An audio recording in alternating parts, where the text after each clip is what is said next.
Track record ಹಂಗೆ ಹೇಳ್ತಿದೆ, ಹೆಂಗ್ ಬೇಕಾದ್ರೂ ಸರ್ಕಾರವನ್ನ ರಚನೆ ಮಾಡೋ ಪ್ರಯತ್ನಗಳು ಆಗಬಹುದು ಅಂತ ಹೇಳಿ. ಹಂಗಾಗಿ ಇವಾಗ್ಲೂ ಕೂಡ ಅನುಮಾನ ಕರೆಕ್ಟ್ ಇದೆ ಯಡಳ್ಳಿ ಅವರು ಹೇಳ್ತಿರೋದು. ಕಾಂಗ್ರೆಸ್ಸು ಅವರ ಒಂದು ಲಾಂಗ್ ಇತಿಹಾಸದಲ್ಲಿ ಮಾಡಿರುವಂತಹ ಆಂಟಿ ಡೆಮೊಕ್ರಾಟಿಕ್ ಮೂವ್ಸ್ ನಾನು ಇವಾಗ ಲಿಸ್ಟ್ ಮಾಡ್ಕೊಂಡು ಬಂದ್ರೆ ಬಹುಶಃ ಈ ಕಾರ್ಯಕ್ರಮನೇ ಮುಗ್ದೋಗುತ್ತೆ. ಒಂದೆರಡು ಹೇಳಿ. ಹಂಗ ಅಲ್ಲ, ಏನು ನಾವು ಎಮರ್ಜೆನ್ಸಿನ ನೋಡಿರೋಂಥದ್ದೇ ಕಾಂಗ್ರೆಸ್ಸಿನಿಂದ. ನಾನು ಹೇಳ್ದಂಗೆ ಆಂಟಿ ಡಿಫೆಕ್ಷನ್ ಲಾ ಬಂದಿದ್ದೇ ಇಂದಿರಾ ಗಾಂಧಿ ಅವರು ಸಮಯದಲ್ಲಿ ಭಜನ್ ಲಾಲ್ ಅವರ ಒಂದು ಇಶ್ಯೂ ಇಂದ. ಯಾವ ಪಕ್ಷಕ್ಕೆ ಒಂದು ಪ್ರಧಾನಮಂತ್ರಿ ಕುರ್ಚಿ ಹೋಗುತ್ತೆ, ಹಾಗಾಗಿ ನಾವು ಹೈಕೋರ್ಟ್ ವರದಿನ ಆಚೆ ಹಾಕಿ ಎಮರ್ಜೆನ್ಸಿ ಘೋಷಣೆ ಮಾಡ್ತೀವಿ ಅಂತ ಇದೆಯೋ, ಅದು ಯಾವ ಆ ಪಕ್ಷಕ್ಕೆ ಬಂದು ಆಚೆ ಬಂದು ರಾಹುಲ್ ಗಾಂಧಿ ಅವರು ಒಪ್ಕೊಂಡ್ಬಿಟ್ಟಿದ್ದಾರೆ. ನಿಮಿಷ ಸರ್, ತಪ್ಪು ಆಗಿದೆ ಅಂತ ಮಾತಾಡಕ್ ಬಿಡಿ ದಯವಿಟ್ಟು. ಹಾಗಂತ ಇವತ್ತು ಅವ್ರು ಮಾಡ್ತಾ ಇಲ್ವಾ ಬೇರೆ ಬೇರೆ ಇನ್ನು ನೆಕ್ಸ್ಟ್ ಆಗುವಂತಹ ಚಾರಿತ್ರಿಕ ತಪ್ಪುಗಳು? ಡಿ ಕೆ ಶಿವಕುಮಾರ್ ಅವರು ಎಲ್ಲ ಓಪನ್ ಆಗಿ ಮಾತಾಡ್ತಾರೆ. ಎಷ್ಟು ಸರಿ ಕಾಂಗ್ರೆಸ್ ಬಿಜೆಪಿ ಸರ್ಕಾರ ಇದ್ದಾಗ ಏನೇನು ಹಾಟ್ ಸ್ಟ್ರೇಟಿಂಗ್ ಇಶ್ಯೂಸ್ ಬಂದಿತ್ತು. ಇದೇನು ಯಾವುದೂ ಹೊಟ್ಟೋಗಿಲ್ಲ. ಬಂದು ರಾಹುಲ್ ಗಾಂಧಿ ಸ್ಟೇಟ್ಮೆಂಟ್ ಮಾಡಿದ್ರಿಂದ ಯಾವುದೇ ಒಂದು ಹೊಟ್ಟೋಗಿಲ್ಲ.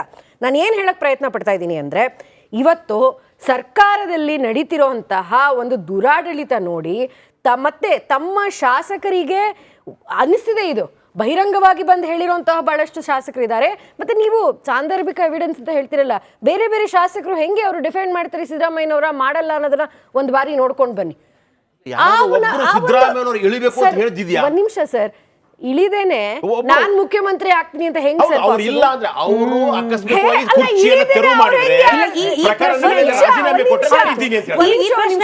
ಮೂರು ಜನ ಉತ್ತರ ಕೊಡಿ. ಸುರ್ಭಿ ಅವರೇ, ನೀವು ಈ ಪ್ರಶ್ನೆಗೆ ಉತ್ತರವನ್ನ ಕಂಟಿನ್ಯೂ ಮಾಡ್ಕೊಂಡು ನಿಮ್ಮ ಮಾತು ಮುಂದುವರಿಸಿ.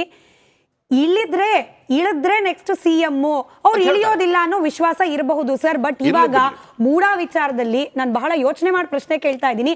ಮೂಡಾ ವಿಚಾರದಲ್ಲಿ ಇಷ್ಟ ಇಲ್ಲದೆ ಹೋದ್ರು ಇಳಿಯೋ ಪ್ರಸಂಗ ಬಂದ್ಬಿಟ್ರೆ ನಮ್ ಗತಿ ಏನಪ್ಪ ಅಂತ ಹೇಳಿ ಶಾಸಕರಲ್ಲಿ ಒಂದ್ ಚಿಕ್ಕ ಆತಂಕ ಶುರುವಾಗಿರಬಹುದಾ? ನಾಯಕತ್ವದ ಬಗ್ಗೆ ಸಿದ್ದರಾಮಯ್ಯನವ್ರ ಬಗ್ಗೆ ಒಂದು ಚಿಕ್ಕ ಅನುಮಾನ ಶುರುವಾಗಿರಬಹುದಾ? ಸುರ್ಭಿ ಅವರು ಹೇಳಿ ಅದಾದ್ಮೇಲೆ ಸರ್. ಒಂದು ಈ ಹಂತಕ್ಕೆ ಬರಕ್ಕಿಂತ ಮುಂಚೆನೇ ಇದು ಶುರುವಾಗಿತ್ತು, ನಾನು ನಿಮ್ಗೆ ಹೇಳಕ್ ಇಷ್ಟಪಡ್ತೀನಿ. ಯಾಕೆಂದ್ರೆ ಯಾವತ್ತೂ ಎರಡು ಕ್ಯಾಂಪ್ ಇತ್ತು. ಈ ಸರ್ಕಾರ ರಚನೆ ಆದಾಗಿಂದನೂ ಎರಡು ಕ್ಯಾಂಪ್ ಇದ್ದೇ ಇದೆ. ಅದು ಓಕೆ, ಎಲ್ಲನಿಗೂ ಪವರ್ ಇಷ್ಟ, ಹಾಗಾಗಿ ಈ ತರ ಮಾತಾಡ್ತಾರೆ ಅಂತ ಹೇಳೋದ್ರಿಗೆ ಅಷ್ಟು ಈಸಿ ಅಲ್ಲ. ಡಿ ಕೆ ಶಿವಕುಮಾರ್ ಅವರು ಮತ್ತೆ ಅವರ ಕೋಟಿಯರ್ ಪೂರ್ತಿ ಗಟ್ಟಿಯಾಗಿ ಒಂದು ರಿಕ್ವೆಸ್ಟ್ ಹಾಕ್ತಾ ಬಂದಿದ್ದಾರೆ, ಹೈಕಮಾಂಡ್ಗೆ ಹಾಕಿದ್ದಾರೆ. ಮತ್ತೆ ಈ ಹೈಕಮಾಂಡ್ ರಾಜಕೀಯ ಅಂತ ಇದೆಯಲ್ಲ, ಇದು ಈ ಆಂಗಲ್ ಡೆಫಿನೆಟ್ ಆಗಿ ನಾವು ನೋಡ್ಲೇಬೇಕು. ಯಾಕೆಂದ್ರೆ ರಾಜೀವ್ ಗಾಂಧಿ ಅವರು ಒಂದು ಬಾರಿ ಬಂದು ಏರೋಪ್ಲೇನ್ ಇಂದ ಇಳಿದ್ಬಿಟ್ಟು ವೀರೇಂದ್ರ ಪಾಟೀಲ್ನ ಇವಾಗ ನೀವು ಮುಖ್ಯಮಂತ್ರಿ ಅಲ್ಲ ಅಂತ ಹೇಳೋಷ್ಟು ಆ ಒಂದು ಪದ್ಧತಿ ಇದೆ ಕಾಂಗ್ರೆಸ್ಸಿನಲ್ಲಿ ಆ ಪದ್ಧತಿ ಇದೆ. ಹಾಗಾಗಿ ನೀವು ಏನು ಸಾಂದರ್ಭಿಕ ಎವಿಡೆನ್ಸ್ ಅಂತ ಹೇಳ್ತಾ ಇದ್ದೀರೋ, ಇವತ್ತು ಸಿದ್ದರಾಮಯ್ಯನವರಿಗೆ ಕುರ್ಚಿ ಮೇಲೆ ಒಂದು ಕ್ವೆಶ್ಚನ್ ಮಾರ್ಕ್ ಬಂದಿದೆ. ಆ ಕ್ವೆಶ್ಚನ್ ಮಾರ್ಕ್ ಬಂದಿರೋದ್ರಿಂದ ಜನರು ಬೇರೆಯವರು ಅವ್ರ ಪಕ್ಷದವರು ಹೇಳ್ತಾ ಇದ್ದಾರೆ, ಇಲ್ಲ ನಾವು ಮುಖ್ಯಮಂತ್ರಿ ಆಗ್ಬೋದು. ನಮ್ಮ ಒಂದು ವಿರೋಧ ಪಕ್ಷವಾಗಿ ನಮ್ಮ ಏನು ಹೇಳಿಕೆಗಳನ್ನ ನೀವು ಯಾವ ಥರ ನೋಡಬೇಕು ಅಂದರೆ, ನಮಗೆ ಗೊತ್ತಿದೆ ಇದು ಆಗ್ತಾ ಇದೆ, ಬರದಿದೆ ಅಂತ ಒಂದು ವಾರ್ನಿಂಗ್ ಆಗಿ ಹೇಳ್ತಾ ಇದ್ದೀವಿ ನಾವು ಜನರಿಗೆ. ಅಶ್ವಿನ್ ಅವರೇ, ಸಿದ್ದರಾಮಯ್ಯನವರು ಆಡಳಿತದಲ್ಲಿದ್ಯೋ ಅದರ ಒಳಗಡೆನೆ ಇಂತಹ ಗೊಂದಲಗಳು ಇದ್ದಾಗ ಸರಿ ಯಾರಿಗೂ ರಾಜ್ಯಕ್ಕೆ ಒಳ್ಳೇದಲ್ಲ ಅದು. ಸರಿ ಅಶ್ವಿನ್ ಅವರೇ, ಎಲ್ಲೋ ಒಂದ್ ಕಡೆ ಸಿದ್ದರಾಮಯ್ಯನವರ ಸುತ್ತ ಇರುವ ಮೂಡಾ ವಿಚಾರ, ಈ ವಿಚಾರದಿಂದ ನಾಳೆ ದಿನ ಏನಾದ್ರೂ ಹೆಚ್ಚು ಕಮ್ಮಿ ಆಗ್ಬಿಟ್ರೆ ಅನ್ನೋ ಆತಂಕ ಶಾಸಕರಲ್ಲಿ ಪ್ರಾರಂಭ ಆಗೋ ಸಾಧ್ಯತೆ ಇದೆಯಾ? ಅದನ್ನ ಬಿಜೆಪಿ ಎನ್ಕ್ಯಾಶ್ ಮಾಡ್ಕೊಳ್ತಿದೆ ಅನ್ನೋ ಅರ್ಥದಲ್ಲಿ ಏನಾದ್ರೂ ಸಿದ್ದರಾಮಯ್ಯನವ್ರು ಮಾತನಾಡಿದ್ದಾರೆ? ಇಲ್ಲ, ಬಿಜೆಪಿ ವಿಚಾರಕ್ಕೆ ಮಾನ್ಯ ಸಿದ್ದರಾಮಯ್ಯನವ್ರು ಮಾತಾಡಿಲ್ಲ. ಯಾಕಂದ್ರೆ 1999ರಿಂದ 2004ರವರೆಗೆ ಮಾನ್ಯ SM ಕೃಷ್ಣ ಅವರು ಮುಖ್ಯಮಂತ್ರಿ ಆಗಿದ್ರು. ಅವತ್ತು ಅವ್ರು ಪವರ್ಫುಲ್ ಲೀಡ್ರು ಕೂಡ ಆಗಿದ್ರು. ಕಾಂಗ್ರೆಸ್ಸಲ್ಲಿ ಒಂದು ಬೆಸ್ಟ್ ಮೆಜಾರಿಟಿ ತಗೊಂಡ್ರು. ಆ 5 ವರ್ಷ ಆ ಸ್ಪ್ಯಾನಲ್ಲಿ ಇವತ್ತಿನ ಕಾನೂನು ಸಚಿವರಾದಂಥ HK ಪಾಟೀಲ್ ಸಾಹೇಬರು ಅದೆಷ್ಟು ಬಾರಿ ಡೆಲ್ಲಿಗೆ ಹೋಗಿ ಬಂದಿದ್ರು ಅಂತ ಮಾಧ್ಯಮಗಳಾಗ್ಲಿ ಪತ್ರಿಕೆಗಳಾಗ್ಲಿ ನಾವು ನೋಡ್ತಾ ಇದ್ವಿ. ಅಂದ್ರೆ ಅವಾಗ್ಲೂ ಅಂತ ಒಂದು ಪವರ್ಫುಲ್ ನಾಯಕನಿಗೂ ಭಯ ಇತ್ತು. 5 ವರ್ಷ ಸಂಪೂರ್ಣವಾಗಿ ನನ್ನ ನಡೆಸ್ಲಿಕ್ಕೆ ಬಿಡಲ್ಲ, ಯಾವುದಾದ್ರೂ ಮೂಮೆಂಟಲ್ಲಿ ನನ್ನ ಇಳಿಸ್ತಾರೆ. ನೀವು ನೋಡಿ 3 ತಿಂಗಳಿಗೆ 6 ತಿಂಗಳಿಗೆ HK ಪಾಟೀಲ್ ಅವರು ಬರ್ತಾ ಇರೋರು, ಯಾವಾಗಲೂ ಸುದ್ದಿಗೋಷ್ಠಿ ಕರೆಯೋರು, ಹುಬ್ಳಿನಲ್ಲಿ ಇಲ್ಲ ಗದಗನಲ್ಲಿ ಕೂತ್ಕೊಂಡು ಸುದ್ದಿಗೋಷ್ಠಿ ಮಾಡ್ತಾ ಇರೋರು. ನಮ್ಮದು ನಾಯಕತ್ವ ಇದೆ, ನಮಗೂ ಒಂದು ಚಾನ್ಸ್ ಕೊಡಿ. ಹಾಗೆ ಸಿದ್ದರಾಮಯ್ಯ ಅವ್ರದ್ದು ಒಂದು 5 ವರ್ಷ ಮಾಡಿದ್ದಾರೆ. ಹಾಗಂತ ನಾನಿಲ್ಲಿ ಅವರ ಲೀಡರ್ಶಿಪ್ ಬಗ್ಗೆ ನಾನು ಹಗುರವಾಗಿ ಮಾತಾಡೋದಾಗಲಿ. ಯಾಕೆಂದರೆ ಈಗ BJP ಬಂದಾಗ ನಾವು ಮಾನ್ಯ ಹಿರಿಯ ಸದಸ್ಯ BS ಯಡಿಯೂರಪ್ಪ ಅವ್ರ ಬಗ್ಗೆ ಒಂದು ವಿಶ್ವಾಸ ಇಟ್ಕೊಂಡಿರ್ತೀವಿ. ಹಾಗೆ ನಮ್ಮ ಪಕ್ಷಕ್ಕೆ ಬಂದಾಗ ಪೂಜೆ ದೇವೇಗೌಡರು ಇರ್ಬೋದು, ಕುಮಾರಣ್ಣ ಆಗಿರ್ಬೋದು, ನಮ್ಮ ಲೀಡರ್ ಅಂತ ನೋಡ್ತೀವಿ. ಹಾಗೆ ಕಾಂಗ್ರೆಸ್ಸಲ್ಲಿ ಅವರ ಲೀಡರ್ಶಿಪ್ಪಲ್ಲಿ 136 ಕ್ಷೇತ್ರ ಅವ್ರು ಗೆದ್ದಿದ್ದಾರೆ. ಹಾಗಂತ ನಾವು ಹಗುರವಾಗಿ ಸಿದ್ದರಾಮಣ್ಣ ಅವ್ರನ್ನ ಬಗ್ಗೆ ನಾನು ಟೀಕಿಸ್ಲಿಕ್ಕೆ ಹೋಗಲ್ಲ.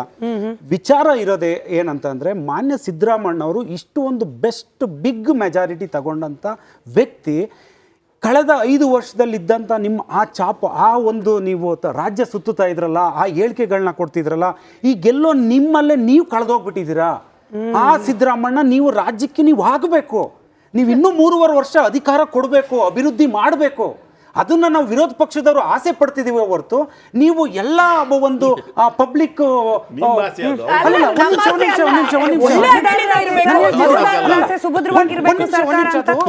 ವಿರೋಧ ಪಕ್ಷದಲ್ಲಿ ನಾನಿದ್ದು ನೀವು ನಾಳೆ ಬೆಳಗ್ಗೆ ನಿಮ್ಮ ಪಕ್ಷ ಅಸ್ಥಿರವಾಗಿ ನೀವು ಬಿದ್ದೋಗಿ ಅಂತ ನಾನು ಕೇಳ್ಕೊಳ್ಳಲ್ಲ. ಜನರು ನೋಡ್ತಿರ್ತಾರೆ, ನಾಳೆ ದಿನ ಚೀತು ಅನ್ಬಾರ್ದು ನಮ್ನ. ನಿಮ್ಗೆ ಅಂತ ಒಂದು ಪವರ್ಫುಲ್ ಮೆಜಾರಿಟಿ ಕೊಟ್ಟಿದ್ದಾರೆ ಅಂದಾಗ, ಮಾನ್ಯ ಸಿದ್ದರಾಮಣ್ಣ ಅವರೇ, ನೀವು ಇನ್ನೂ 3 ವರ್ಷ ಉತ್ತಮವಾದಂಥ ಅಭಿವೃದ್ಧಿ ಕೊಡಿ, ಉತ್ತಮವಾದಂಥ ಸರ್ಕಾರ ಕೊಡಿ. ಯಾಕೆಂದ್ರೆ ಇವತ್ತು 136 ಶಾಸಕರು ನಿಮ್ಮ ಮನೆ ಮಕ್ಕಳಲ್ಲ, ಇರೋ 223 ನಿಮ್ಮನ್ನು ಸೇರಿಸಿ 224 ಶಾಸಕರು ನೀವು ನೋಡ್ಕೋಬೇಕು. ಇಲ್ಲಿ ಮತ ಹಾಕಿಲ್ಲ, ನಾನು ಆ ಕ್ಷೇತ್ರ ಅಭಿವೃದ್ಧಿ ಮಾಡಲ್ಲ ಅಂತಲ್ಲ.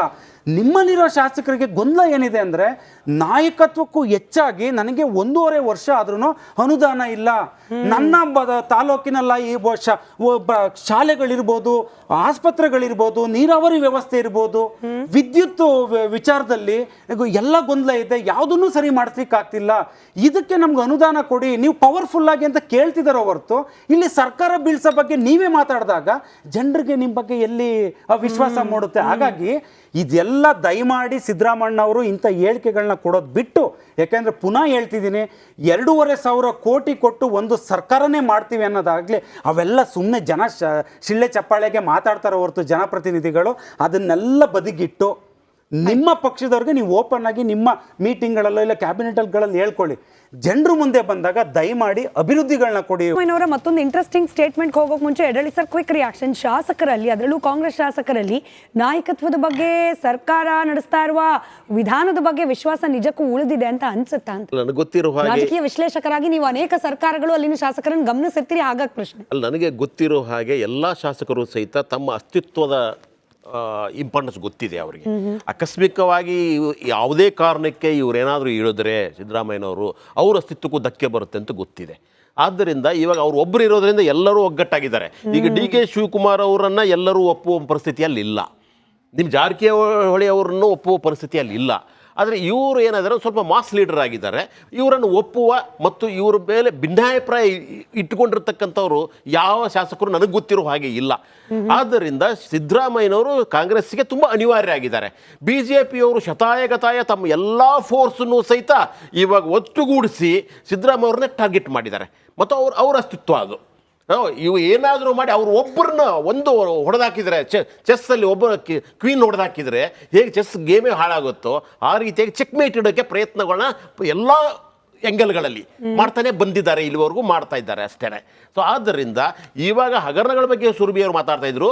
ಹಗರಣಗಳ ಇಲ್ಲದಂಥ ಪಕ್ಷಗಳೇ ಇಲ್ಲ, CM ಬದಲಾವಣೆ ಮಾಡಂಥ ಪಕ್ಷಗಳೇ ಇಲ್ಲ. ನಿಮ್ಮ ಪಕ್ಷವೂ ಸಹಿತ 3 ಜನ 4 ಜನ CMಗಳನ್ನ ಬದಲಾಯಿಸಿದ್ದಾರೆ. ಆದ್ದರಿಂದ ನಾನು ಹೇಳ್ತಾ ಇರೋದು ಎಲ್ಲ ಪಕ್ಷಗಳ ಗೋಳು ಇದು. ಆಮೇಲೆ ಎಲ್ಲ ಪಕ್ಷದಲ್ಲೂ ಅಲ್ಲಿರ್ತಕ್ಕಂಥ ಶಾಸಕರು ಬಹಳ ನಿಷ್ಠೆ